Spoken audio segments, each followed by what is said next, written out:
Всем привет! С вами Таня Генерал. Ну что, друзья, добрались мы с вами до Уильяма нашего Шекспира.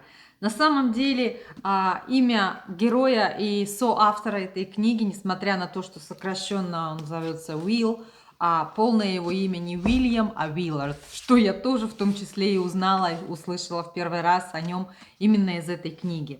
Как и обещала, сегодня расскажу вам об одной из самых последних книг, которые я прочитала, которые оставили неизгладимое впечатление и такой большой след вообще в моем сознании. Когда я готовилась к этому видео, я поняла, что обзорщик книг из меня тот еще, что делать обзоры на книги – это отдельный большой кусок работы, требующий серьезной квалификации и подготовки.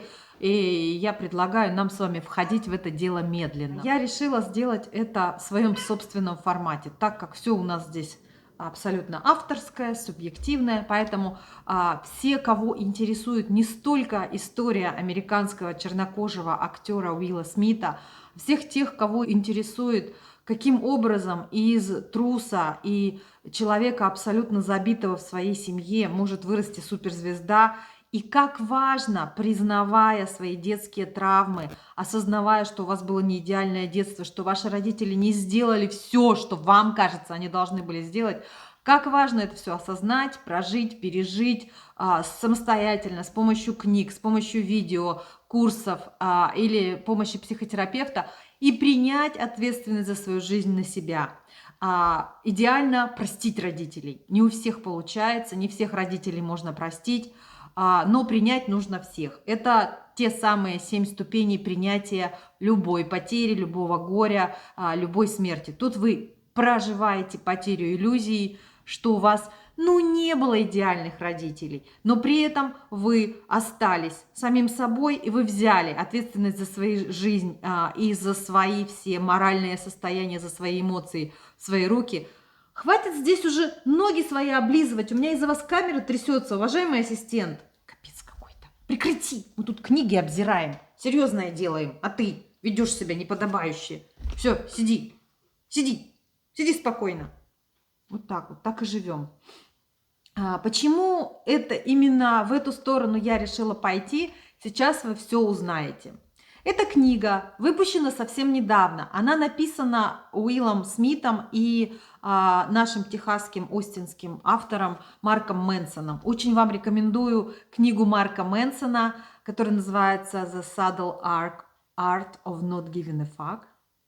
Она переведена на русский, называется она «Легкое искусство пофигизма». Легкое я неправильно перевела, там не легкое, необъяснимое искусство пофигизма, что-то такое. Найду все ссылки, там внизу поставлю. Книга потрясающая, Марк Мэнсон пишет потрясающе, он ведет блог. У него вышла недавно еще одна книга, которая менее меня впечатлила. Но тем не менее, я очень хорошо понимаю, почему Уилл выбрал как соавтора и как, наверное, своего литературного негра, господи, боже мой, можно так вообще говорить, выбрал именно Марка Мэнсона, потому что его язык, его стиль очень соответствует тому, каким я себе вижу самого Уилла. Книга начинается потрясающе. Вот если вы читаете, если вы много читаете и любите читать, вы поймете, о чем я сейчас говорю. Это всегда интересно наблюдать, как автор вводит нас в начало, как автор дает затравку всему, что будет происходить. Как автор, естественно, после первой же главы вы для себя решаете, хотите вы продолжать или нет. Только самые одержимые книгачи и самые чокнутые из нас читают до конца, что бы там ни было. Так вот, я всегда с интересом наблюдаю, как модные, популярные авторы это делают. Книга Уилла Смита начинается с истории о том, как когда ему было 11 лет, его отец решил перестроить стену перед его мастерской. Эта стена была размером 11 фит на 11 фит, что дает нам примерно 3 метра на 3 метра. Сейчас я, наверное, ошиблась, не подготовилась к видео. Примерно. Короче, кирпичная стена, которая была отвратительно выглядящей, портила все. Он ее снес и сказал Уиллу и его младшему брату, что это будет их проект, чтобы они были заняты, научились чему-нибудь полезному и немножечко заработали денег. И эти дети были ответственны за этот проект в течение 13 месяцев. Они самостоятельно готовили все ингредиенты для раствора. Это песок, цемент, вода, что туда еще добавляют.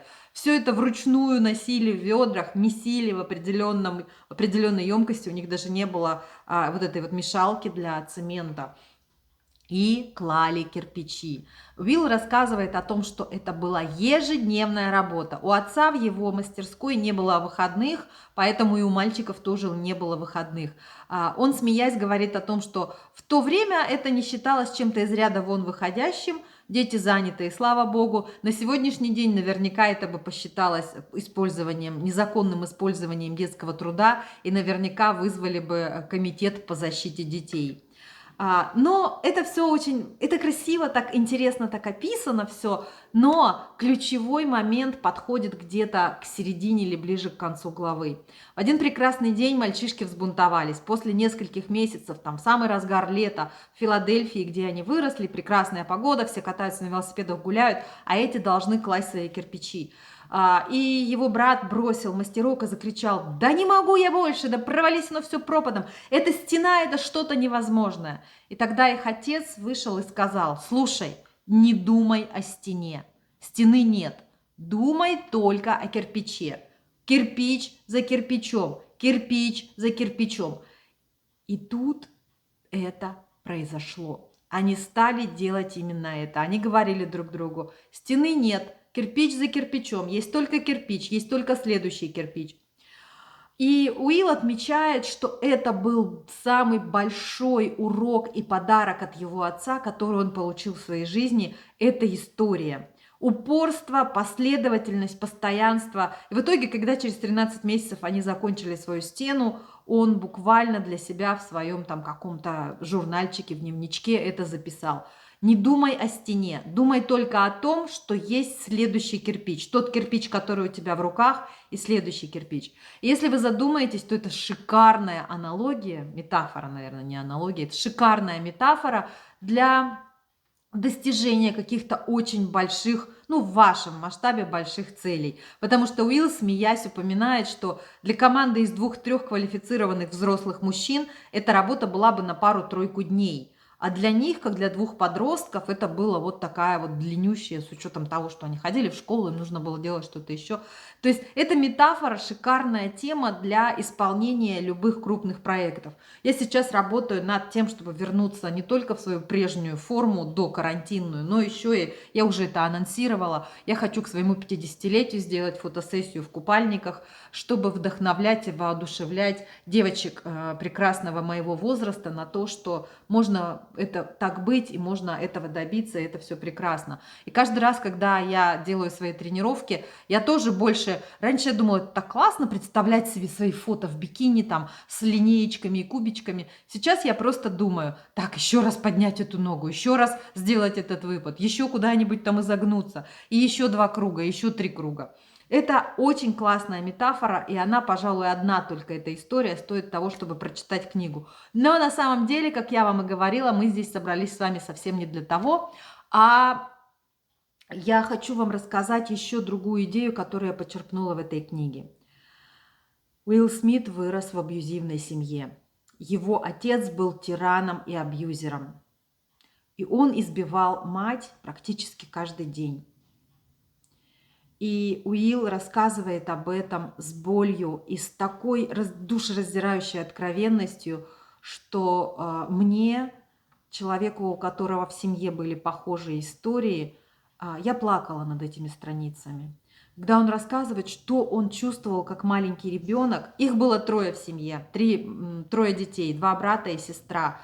И как по-разному они реагировали, когда его младший брат выбегал и пытался повиснуть на руке от отца, чтобы тот не трогал мать, и тот отлетал в другую сторону комнаты.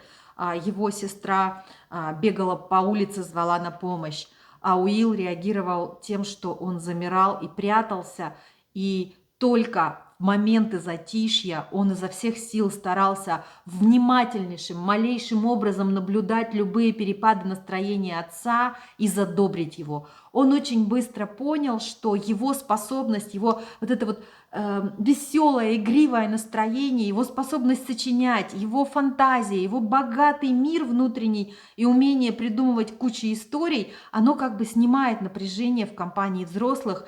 И он упоминает о том, что именно тогда родился вот нам известный сейчас балагур и весельчак, рэпер, певец, шнец и жнец и на дуде игрец.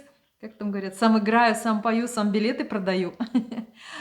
Именно тогда и родился такой Уилл Смит. Он понял, что это единственное, что он может делать для того, чтобы каким-то образом выровнять, поддержать ровное настроение отца, чтобы он не впал в свою угрюмость. И мать, за которую юный Уилл чувствовал огромную ответственность, что он не мог ее защитить.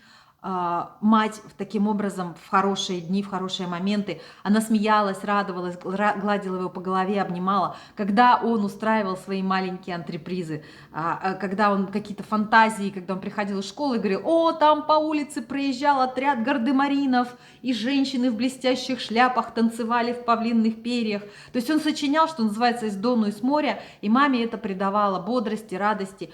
Именно так юный мальчик думал, что он защищает свою мать. Сколько раз красной строкой в этих главах, где он рассказывает о своем детстве, проходит слово «трус». Я снова почувствовал, что я трус. И я подумал, что я трус. В тот момент, когда я услышал, как мой брат отлетел в угол, пытаясь схватить отца за руку, чтобы он не бил мать, а я сидел в своей комнате, сжавшись, я опять подумал, что я трус. В какой-то день мама сказала: с меня хватит. И она ушла из дома и жила у своей матери. Это было на соседней улице, то есть семья продолжала как бы функционировать, но отец решил доказать, что он может справляться и без жены, и стал еще больше строить детей, заставляя их там улыбаться и махать. И брат Уилла сбунтовался и ушел к матери, но ушел не своими ногами, а тоже отец его выкинул буквально из окна, там поранил. Уилл сказал об этом эпизоде, что я так хотел последовать ему, я так хотел быть с мамой, но мне не хватило смелости, я боялся отца, и я с ним остался. И все эти годы я продолжал культивировать, развивать свое умение, угадывать перепады его настроения, угадывать малейшие вещи, которые могут ему показаться раздражающими, которые могут опять триггернуть его в бешенство. Поэтому, говорит, я стал таким эмпатичным, я стал таким способным читать малейшие движения брови человека. И именно тогда возник Уилл, того, кого мы знаем сейчас, MC. Вы знаете, это Master of Ceremony, человек, который может поднять и раскачать стадионы, любые толпы. Вся эта часть книги очень, мне вот она вот прям, я прям плакала, потому что я прекрасно знаю, что это такое.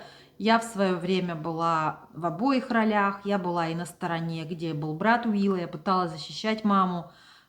Слава богу, мой отец имел какой-то ко мне пиетет, он никогда меня не трогал, и когда я пыталась защищать маму, он уходил, переставал там на нее нападать. Но, к сожалению, это нанесло совершенно другую травму, когда я чувствовала себя таким живым щитом между собой и мамой, и ответственной за это все, что было, конечно же, неподъемным грузом для ребенка 6, 7, 8 лет. Но что я вам хочу сказать? Посмотрите, где сейчас Уилл Смит. Это, пожалуй, для меня лично самая большая лекция, самый большой урок, который я извлекла из этой книги. Я и так-то это уже давно знаю, не зря же я столько лет в терапии. Очень важно прожить, пережить все наши травмы, которые с нами случились в детстве. Я уже много раз во многих видео упоминаю, что счастливых детей не бывает. Кого угодно спросите, детей миллионеров, детей родителей, живущих под мостом, у всех будут претензии к родителям, потому что это такая натуральная идея, что бы родители ни делали, они никогда не попадут строго в 100%, что дети были всем удовлетворены. И это наше полное право как личностей найти эти проблемы, пережить их. У Евгении Стрелецкой, ребята, есть потрясающее видео «Техника 2 письма». Я вам очень рекомендую, я сейчас не полезу сама искать эту ссылку, но если вы хотите, вы найдете. Когда вы проговариваете в одном письме полностью все свои претензии глубоко и объемно, все, что вы считаете, что родители для вас сделали не так. Вы его никуда не отправляете. Все нормальные, грамотные психологи именно так и говорят. Работайте с собой, разбирайтесь с собой, оставьте своих родителей в покое. Знаете почему? Сейчас я вам все расскажу. Вот эта часть для тех родителей, которые испытывают чувство вины. Поднимите руку, если вы родитель, который испытывает чувство вины. Вы не одиноки. Почти все родители также испытывают чувство вины, потому что так как и дети никогда не бывают довольны, что им все додали, так и родители, в свою очередь, испытывают чувство вины. Это вот этот бесконечный круг. Почему нужно оставить в покое родителей? И если вы такой родитель, почему вы имеете право на то, чтобы вас оставили в покое? Потому что, что бы вы ни делали, пока вы растили своих детей, ни один из вас никогда не делал это с намерением: дай-ка я сейчас во время беременности покурю, чтобы этот ребенок родился без носа или без ушей. Дай-ка я сейчас вот наору на него, когда он принес из школы двойку, чтобы занизить его самооценку и чтобы он потом всю жизнь страдал. Ни один родитель так не поступает. Что бы мы ни делали, мы всегда действуем исключительно из соображений, как мы в тот момент, те, кто мы тогда есть, что мы считаем наилучшим для нашего ребенка. Знаете же это, я хотел как лучше, я тебе желал добра. Я хотел, чтобы у тебя была лучшая жизнь. Поэтому освобождаю вас всех от чувства вины. И себя тоже. Я знаю, это так не работает, но очень хочется вот сейчас вот верить в это. Освобождаемся от чувства вины. То же самое касается детей. Почему нельзя, когда вы работаете над своими детскими травмами, почему нельзя телепать родителей? Первое, самое важное. Вы опять впадаете в детскую позицию и отдаете весь контроль за ситуацией родителю. А это уже не то, что вам нужно. Вы должны взять контроль над своей жизнью на себя. Когда вы прорабатываете свои детские травмы, пишете эти письма с претензиями, вы их никуда не отправляете и не даете своим родителям. Вы выливаете все это на бумагу. Мне когда-то очень сильно помогало по другому поводу, никак не связанному с отношениями с родителями, но тем не менее это очень помогает в проработке проживания потери.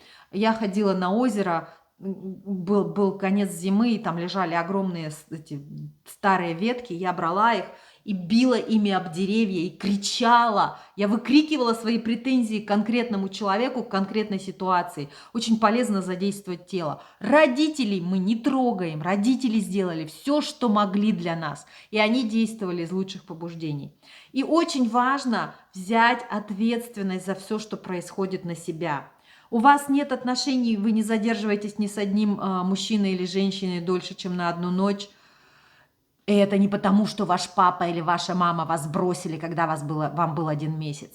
Ну, вернее, это может быть потому, что... Но это уже в прошлом. Сейчас поворачиваемся и смотрим. В чем моя проблема? Моя проблема в том, что я не могу доверять. Я считаю, что отношения – это боль и предательство. Как я хочу по-другому считать? Я хочу считать по-другому вот так. Работаем над этим. Кстати, я же сколько времени собираюсь вам рассказать про технику модификации прошлого опыта. Техника, которая доступна даже для самостоятельной работы, и она делает просто чудеса. Надо записать себе в книжечку.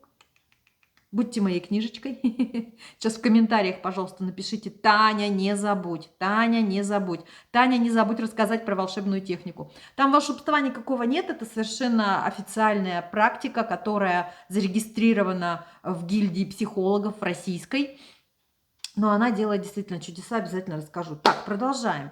Все, что вам нужно сделать, вам нужно взять ответственность за свою жизнь на себя. Что, собственно говоря, дорогой наш любимый Уилл Смит и сделал. Он работал как вол, он совершенствовал свои навыки. Сначала он нашел себя в музыке и посвящал этому огромное количество времени и усилий. Надо сказать, он сам постоянно отмечает это в своей книге, что история со стеной выстроила в нем вот эту вот работоспособность, и как здесь это называют, work ethic. Черт его знает, как сказать, рабочую этику. То есть, если он за что-то брался, то пока он не доводил это до совершенства, до идеала, он просто как ненормальный вкалывал. Потом он появился на телевидении, потом он появился в кино. Так я узнала его по кинофильму Люди в черном. Смешная история. Вилли, видите, как я уже его фамильярно называю. Он рассказывает о том, что в 1998 году, когда фильм готовился к выходу в прокат, он должен был выйти на выходные на День независимости в начале июля. И для того, чтобы наиболее сделать такое продвижение этому фильму, по всем каналам его продвигали. Конечно, было и пиар-агентство, но и Уилл по своим каналам тоже его продвигал. И он рассказывает, что он называл это Big Willie Day, большой день Уилли. И он говорит, и в Лондоне, в Англии, где тоже часть кампании по продвижению происходила, Уилли – это жаргонное обозначение мужского полового члена. Господи боже мой, что я сказала-то? И получается, что он всех приглашал на День большого члена. Такая маленькая смешная штучка. Вообще, на самом деле, юмор у него потрясающий. Книгу однозначно стоит прочитать. Если вы не говорите по-английски, ну, например, у вас есть интерес к изучению английского, эта книга может быть, ну, и вы интересуетесь, вы любите Уилла Смита, эта книга может быть для вас хорошим тренировочным таким ипподромом. Каким ипподромом? Другое здесь слово есть, я не могу его вспомнить. Вы можете ее читать со словарем, с переводчиком, можете ее скачать на Kindle, где можно переводить слова. Написана она красивым литературным языком, но достаточно простым, без вот этих вот 7-этажных оборотов на 8 абзацев, где ты уже запутался и не понимаешь, кто на ком стоял. Написано классно. Ну и, наконец, последняя часть, тоже смешная. Это когда я эту книгу в книжном только купила, я открыла в середине, мне этот кусочек попался. Когда он первый раз пришел на киностудию Paramount, на кастинг, ему сказали: чувак, мы тебя не возьмем, потому что ты черный. И из-за твоего цвета кожи фильмы с тобой за границей не будут иметь спрос, не будут иметь популярность, потому что за границей не такая толерантность черным, как у нас. Я так над этим смеялась, потому что моим first crush, моей первой любовью и фетишем, и секс-символом был именно Уилл Смит. Ну, наверное, после Джонни Деппа, конечно же, сразу. Но, тем не менее, это смешно, что кому-то когда-то казалось, что присутствие его в фильме может снизить привлекательность фильма для зрителей. Мне вот, кстати, интересно стало. У нас в Советском Союзе, в Советском Союзе, конечно, какие у нас там? В Советском Союзе у нас, наверное, был секс-символ Арнольд Шварценеггер. Наверное, никаких других-то американских фильмов в Советском Союзе мы и не видели. А вот уже потом, после перестройки, мне интересно, кто у вас был секс-символом, кем вы больше всего интересовались, кто для вас был прям вот таким, что вы на все его фильмы ходили. У меня это однозначно был Джонни Депп. Я пересмотрела все фильмы с ним. Ну, а потом, конечно же, я встретила его. И все.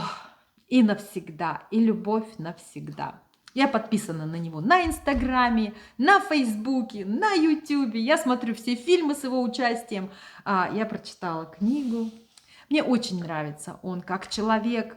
Мне очень нравится в этой книге, я уже упоминала про это много раз, открытость и уязвимость. Когда человек приоткрыл для нас свое очень личное.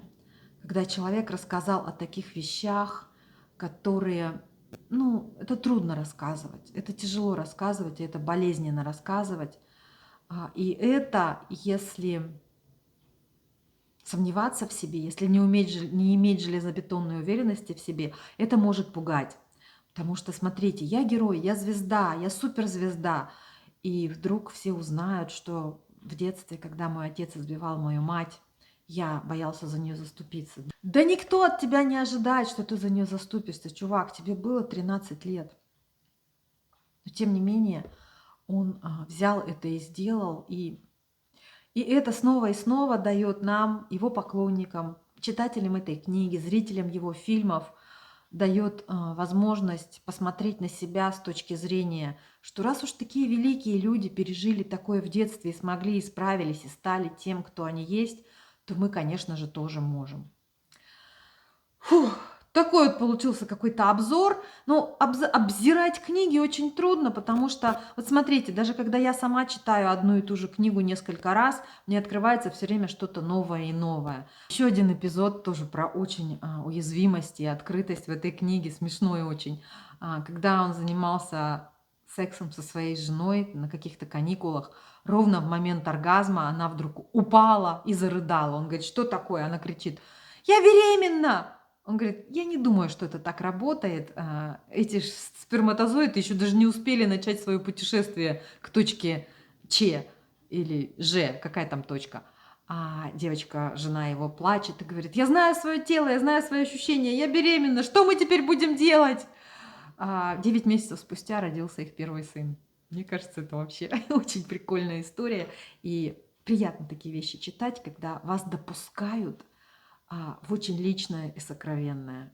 Я с удовольствием прочитала эту книгу, и вам ее рекомендую. Как могла, пересказала. Понимаю, что не пересказала ничего, но в большинстве своем книга – это, конечно же, его история, его творческого пути, как он развивался как актер, как он развивался как музыкант, его победы, его поражения. Я постаралась вам со своего угла это все извлечь.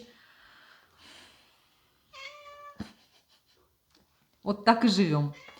Я постаралась вам со своего угла все это извлечь. Я тут сижу в углу. И изложить именно в контексте, который мне на сегодняшний день наиболее актуален. Разбирайтесь со своими детскими проблемами, работайте самостоятельно. Посмотрите на канале у Жени Стрелецкой. Боже мой, у нее есть потрясающее видео, как проработать свои обиды на родителей. Посмотрите видео, которое я сниму через несколько дней, про вот эту технику, которую можно использовать самостоятельно для того, чтобы проработать ваши прошлые опыты и изменить все, что с вами происходит. Читайте больше, не трогайте своих родителей, не предъявляйте им свои обиды, берите ответственность за свою жизнь на себя. Это говорю вам я, Таня Генерал, потому что я через все это прошла, и я знаю, что это только единственный путь к счастливой жизни. В остальном, если вы будете продолжать колупать мозги своим родителям, это будет бесконечная ходьба по кругу. Это будет снова и снова возвращение в детскую позицию и собирание вот этого вот, знаете, позапрошлого годнего навоза и разбирание его на части, кто чем блеванул, кто чем покакал, кому что куда не удалось. Извините за такие некрасивые аналогии, но это примерно так и выглядит. Оставьте в покое своих родителей, будьте им благодарны. Если вы сами родители, давайте вместе со мной начнем работать на то, чтобы перестать испытывать чувство вины. Мы делали самое лучшее, что могли для наших детей. На этой прекрасной ноте заканчиваем сегодняшнее видео. Как и обещала, следующее видео будет про свингеров и открытые отношения. У меня на сегодня все. Далеко не уходите, впереди еще очень много интересного. Не забывайте подписаться на канал, поставить лайки, заходите ко мне на Инстаграм. Если не зайдете, я там ничего писать так и не буду. Если вы станете приходить на Инстаграм и ставить мне лайки и смотреть сторис, я хотя бы, может, там и текстики начну писать.